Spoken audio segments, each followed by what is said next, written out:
So today's Facebook Live is all about why are you doing it? Why are you doing the business that you run?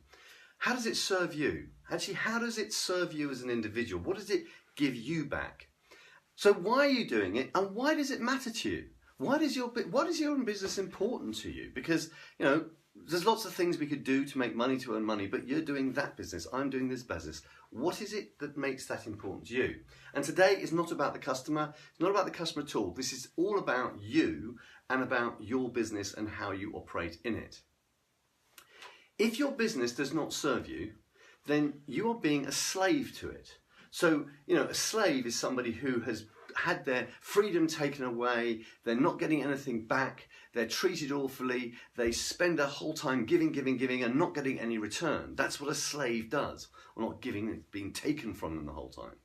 And that's what so many business owners get into that situation, is their business is taking all their energy, taking all their resources, taking everything from them, and then not getting anything back. Now, the ultimate thing we want to get back is obviously financial reward, because we're running a business, not a charity.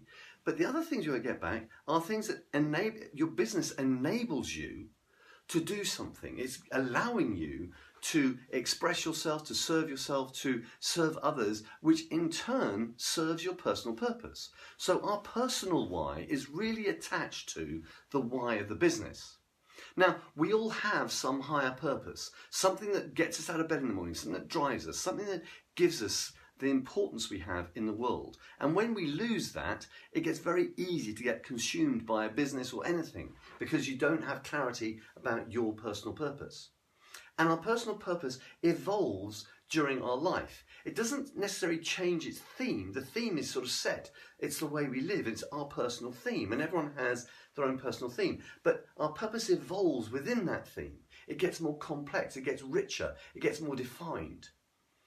And when we're off purpose, we feel out of sorts. That phrase, you know, we're out of sorts, is because we're not living up to our purpose. We're not actually following it in some way. And therefore, our purpose isn't being served. And if our purpose isn't being served, we feel horrible. And you know what?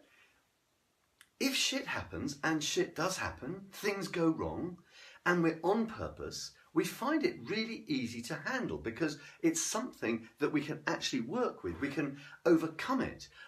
We don't get too stressed because we're absolutely clear about why we're doing what we're doing. Therefore, as the stresses come to us, we can take a step back, think about it, reflect on it, and come back with power and energy.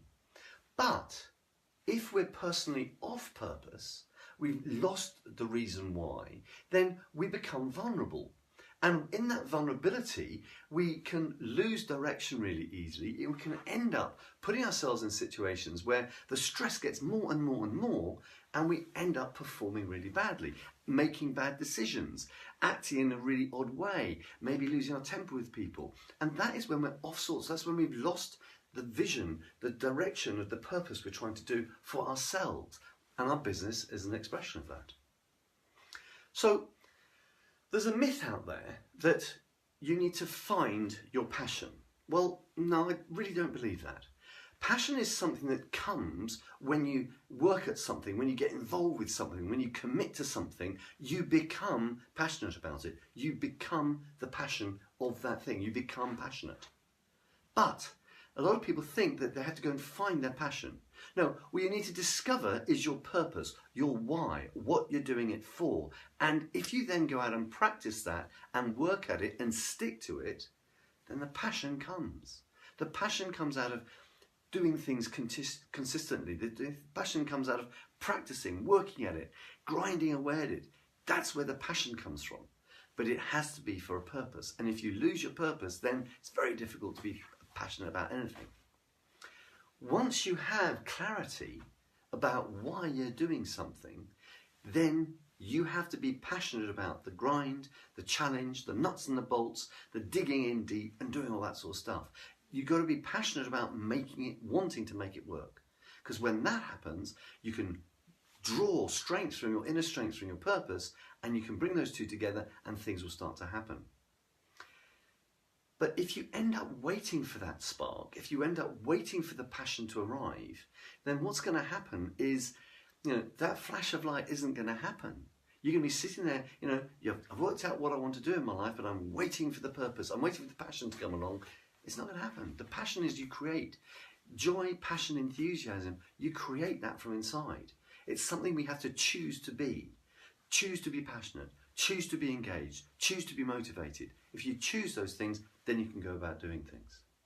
So the 3 questions we've asked in this last 3 weeks is, first one about who's it for? If you get clarity about your customer and the outcomes you want to achieve your customer, that's what does it do, the second thing. If you have clarity about who it's for, why they need it, if you have clarity about certainty about what it does for them and the outcomes it delivers for your customers, and then you have the confidence to go all in and serve your purpose with passion, then you've answered those 3 questions. And then if anything is thrown at you, you can go back to your answers for those 3 questions and figure out what it is that helps you drive forward and become the successful entrepreneur that you want to become. Now, I was at a networking breakfast meeting the other morning, and we always do it was a 4-end meeting, and we always do the 42nd round, and I was listening to some other consultants stand up, and I've been guilty of this in the past, and they stood up and they talked about, you need to behave this way, or do this particular thing, or have this particular thing. And it made me suddenly realise that when I'm speaking to somebody, it's not about me, it's not about what I can do, it's about the pain, the challenge, the problem that they're facing right now. I have to meet my customer at the problem they're at, not sort of trying to drag them into my world. Yeah, my framework is really important for me because it enables me to structure how I can help other people. But my framework isn't what other people want to hear about. They want to hear about how I can solve their problem.